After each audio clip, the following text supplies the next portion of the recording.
Hello दोस्तों, आज हम डिस्कस करेंगे appreciation and depreciation of the currency.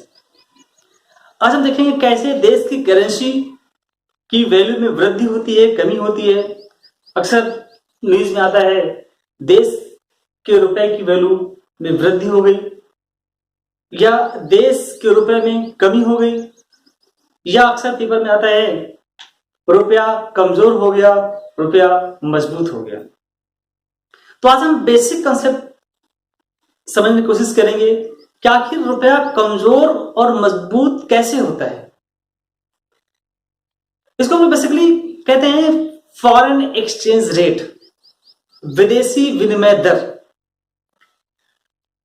जैसा कि हम लोग बहुत सी करेंसीज की बात करते हैं, इंडिया के रुपए की बात करते हैं, अमेरिका की डॉलर, यूके की पाउंड्स, यूरोपियन यूनियन की यूरो, चाइना की जान, जर्मनी की मार्क्स। हर एक कंट्री की अपनी करेंसीज होती है और उस करेंसी का अलग अलग एक्सचेंज रेट होता है।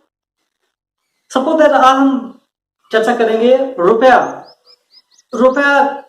में जो वृद्धि और कमी होती है, रुपए का जो फ्लक्चुएशंस होता है, रुपया कमजोर और मजबूत कैसे होता है।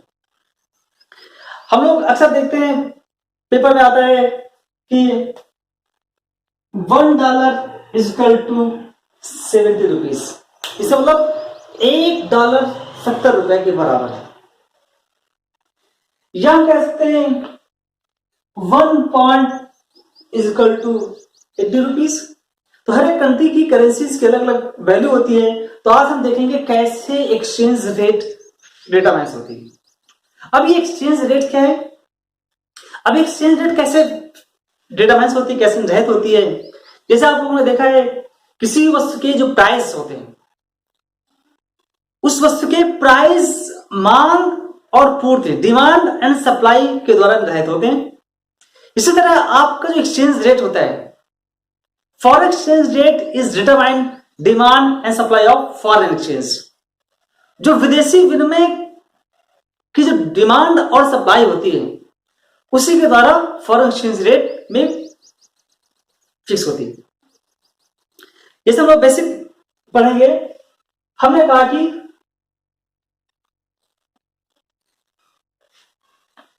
डिमांड ऑफ फॉरेन एक्सचेंज, यहां पर हमने फॉरेन एक्सचेंज दिखाया है डॉलर और हमने दिखाया है सप्लाई ऑफ। तो हम तो इस तरह दिखा सकते हैं demand of foreign exchange and supply of foreign exchange.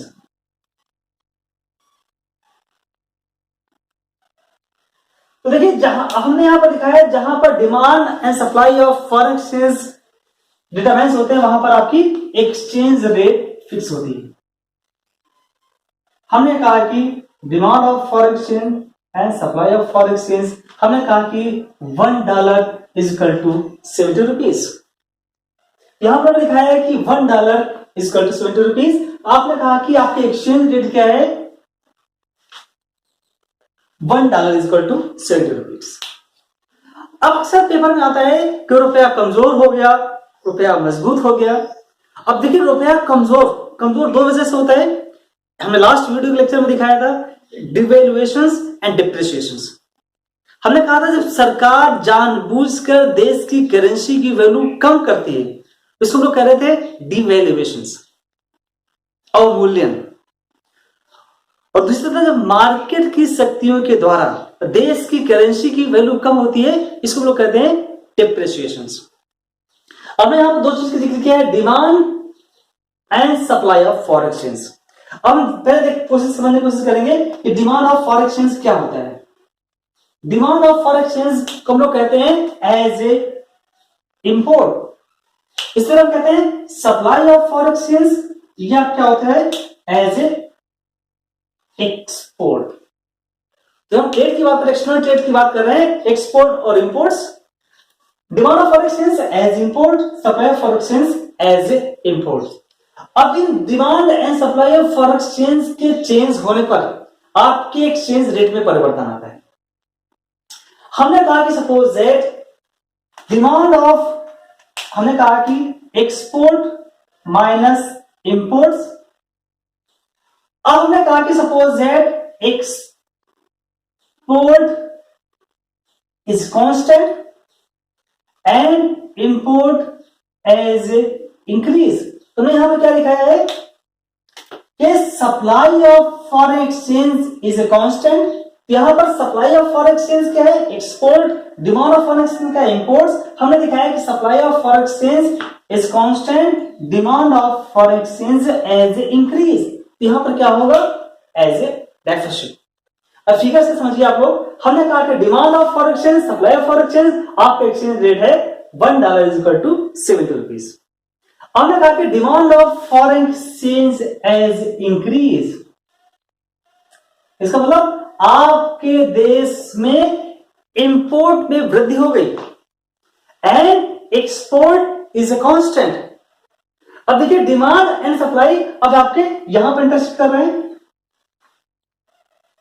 आपका export is a constant, import as increase, तो क्या होगा? डेफिसिट। अब यदि एक्सचेंज रेट $1 पे 70 रखें तो आपका तो ये पॉइंट होगा, इसका नाम दे दिया ए। तो आपका देखेंगे आपका इंपोर्ट्स, हमने सपोज इसको नाम देते हैं सपोज एज के। आपका इंपोर्ट्स के ए एंड एक्सपोर्ट के ए, इसका जो ये पॉइंट होता है ई ए, ये आपका होता है डेफिसिट। लेकिन आपका जो न्यूक्लियर पॉइंट है आपका ई डैश, इसका मतलब आपका जो डेफिसिट वो खत्म हो गया, लेकिन आपका एक्सचेंज रेट क्या हो गया? $1 इज इक्वल टू 72 रुपीज। तो यहां पर देखिए आपके देश की करेंसी की वैल्यू पहले $1 इज इक्वल टू 70 थी, अब आपके हो गए $1 इज इक्वल टू 72। इसका मतलब मार्केट की शक्तियों के द्वारा, और मार्केट की शक्तियां क्या है? Demand and supply of foreign exchange. Demand and supply of foreign exchange, demand of foreign exchange को कहते हैं import, supply of foreign exchange कहते हैं एज एक्सपोर्ट। हमने कहा इन दोनों के डिसिप्लिन होने पर आपके एक्सचेंज रेट में परिवर्तन आ रहा है। आपका न्यूक्लियर पॉइंट आपका E1 है, इसका मतलब demand of foreign exchange as increase, import as increase, export is constant. तो क्या हुआ? देश की करेंसी की वैल्यू कम हो गई। पहले $1 इज इक्वल टू 70 था, होगा $1 इज इक्वल टू 72। तो ये आपके एक्सचेंज मार्केट की शक्तियों के द्वारा देश की करेंसी की वैल्यू कम होती है, इसको लोग क्या कहेंगे? डिप्रिशिएट। यहां पर रुपए, आपका रुपया क्या हुआ? Depreciate and dollar as a appreciate. तो यहां पर कौन से मार्केट रखते हैं? यहां पर हमने यूज किया है इंपोर्ट के इंक्रीज होने पर। Demand of foreign exchange as increase, supply of foreign exchange constant. यहां पर क्या इसका रिजल्ट निकल के आया? आपके देश की करेंसी की वैल्यू कम हो गई, इसे कहते हैं रुपया कमजोर हो गया। अब हम दूसरा एग्जांपल लेते हैं। हमने कहा कि suppose that supply of foreign exchange as decrease, demand of foreign exchange is a constant. हमने क्या किया? Supply of foreign exchange as decrease, इसका कहने का मतलब क्या है? हमारा एक्सपोर्ट कम हो गया, इंपोर्ट इज ए कांस्टेंट।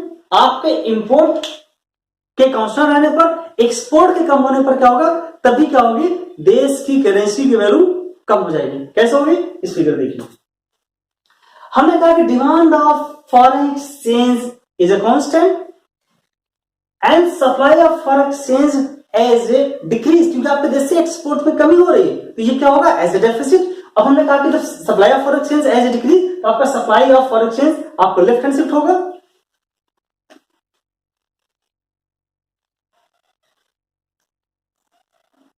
हमने न्यूक्लियर पॉइंट यहां पर दिखाया है एज ए E2। यहां पर देखिए आपका exchange rate $1 is equal to 72 हो गया। क्यों? अब यहां पर दिखाया गया है change in supply of foreign exchange. तो हमने पहले स्टेप E1 में दिखाया था demand of foreign exchange export के कांस्टेंट रहने पर, इंपोर्ट के वृद्धि होने पर आपके देश की करेंसी की वैल्यू में कमी आ गई। दूसरी तरफ हमने कहा कि सब डिमांड ऑफ फॉरेन एक्सचेंज, आपका import is constant, supply of foreign exchange as decrease, आपके देश से एक्सपोर्ट के कम होने पर भी देश की करेंसी की वैल्यू में कमी भी दिखा रहा है। तो यहां पर दोनों चीजों को देखा गया, देश की करेंसी की वैल्यू, आपके देश इंडियन करेंसी की वैल्यू में जो कमी हुई है, ये क्यों है? Demand and supply of foreign exchange, इसी को कहते हैं depreciation. And dollar as a appreciate. तो हमें यहाँ पर डिमांड और सप्लाई के बेसिस पर दिखाया है देश की करेंसी की वैल्यू में कैसे कमी आती है। यहाँ पर दोनों स्टेप में दिखाया हमने, demand of foreign exchange and supply of foreign exchange के चेंज होने पर आपके देश की करेंसी की वैल्यू में कमी हो रही है, इसी को कहते हैं रुपया कमजोर हो गया, डॉलर मजबूत हो गया। अब इसके अपोजिट हम देखते हैं।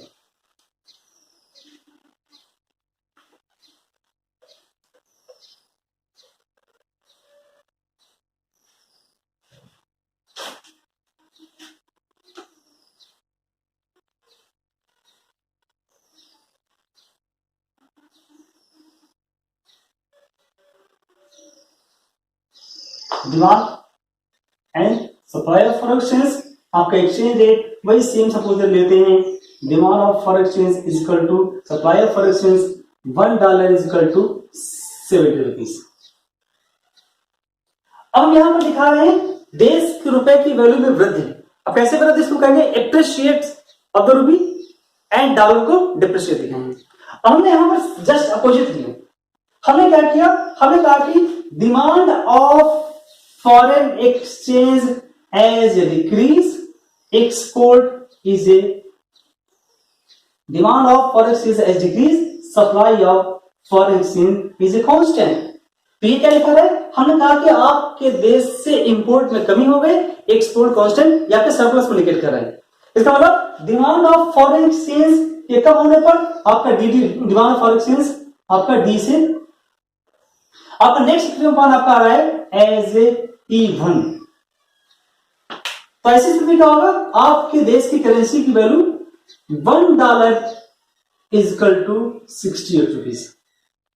तो यहां पर डिमांड ऑफ फॉरेन एक्सचेंज के डिक्रीज होने पर, इंपोर्ट के कम होने पर, एक्सपोर्ट के स्थिर रहने पर देश की करेंसी की वैल्यू में वृद्धि हो रही है। इसका मतलब रुपया मजबूत हो रहा है, डॉलर कमजोर हो रहा है। इसमें क्या कहेंगे, यहां पर रुपया appreciate, dollar as a depreciation. ठीक है, तो यहां पर लिखा है मार्केट की शक्तियों के द्वारा जब देश की करेंसी की वैल्यू में वृद्धि होती है, इसको कहते हैं एप्रिसिएशन। यहां पर हमने सिर्फ कॉन्सेप्ट किया है, यहां पर हमने डिमांड में चेंज किया है।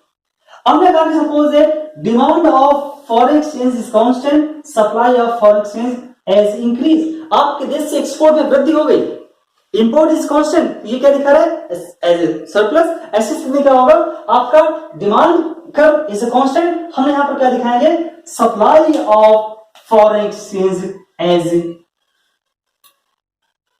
इंक्रीज। आपका नेक्स्ट इक्विलिब्रियम पॉइंट आपका आ रहा है सपोज दैट एज E2। तो ऐसी स्थिति की डिमांड, आपका डिमांड ऑफ फॉरेन एक्सचेंज, आपका import is constant, export supply of foreign exchange as increase, आपके एक्सपोर्ट की वृद्धि होने पर अब आपका नेक्स्ट इक्विलिब्रियम पॉइंट यहां पर दिखा दिया suppose that 67 rupees equal to $1। तो यहां पर देखेंगे आप, सप्लाई ऑफ फॉरेन एक्सचेंज के इंक्रीज होने पर या एक्सपोर्ट के वृद्धि होने पर, इंपोर्ट इज कांस्टेंट, ऐसी स्थिति में आपके देश की करेंसी की वैल्यू में वृद्धि हो रही है।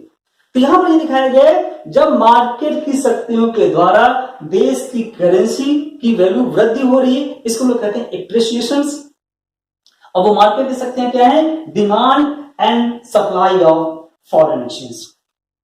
इस प्रकार यहां पर दिखाया है जब मार्केट की शक्तियां, मार्केट शक्तियां क्या है, demand and supply of foreign exchange के चेंज होने पर। इसका मतलब डिमांड और सप्लाई ऑफ फॉरेन एक्सचेंज के परिवर्तन होने पर देश की करेंसी की वैल्यू कम हो रही है, इसको लोग कहते हैं depreciation, foreign exchange as a appreciate. तो इन दो फिगर में दिखाया है, यहां पर इस फिगर में आपका रुपए की वैल्यू में वृद्धि, यहां पर रुपया मजबूत हुआ, इसको कहते हैं appreciation of rupee and dollar as depreciate. यहां पर हमारा रुपया कमजोर हो गया, क्यों हुआ, क्योंकि demand and supply foreign exchange. तो इन दो फिगर्स हम देखते हैं कैसे आपकी एक्सचेंज रेट में परिवर्तन आता है। तो यहां पर एक्सचेंज रेट में परिवर्तन, मार्केट की शक्तियां, demand and supply foreign exchange के चेंज होने पर रुपए की वैल्यू में वृद्धि और रुपए की वैल्यू में कमी को दर्शाया गया है।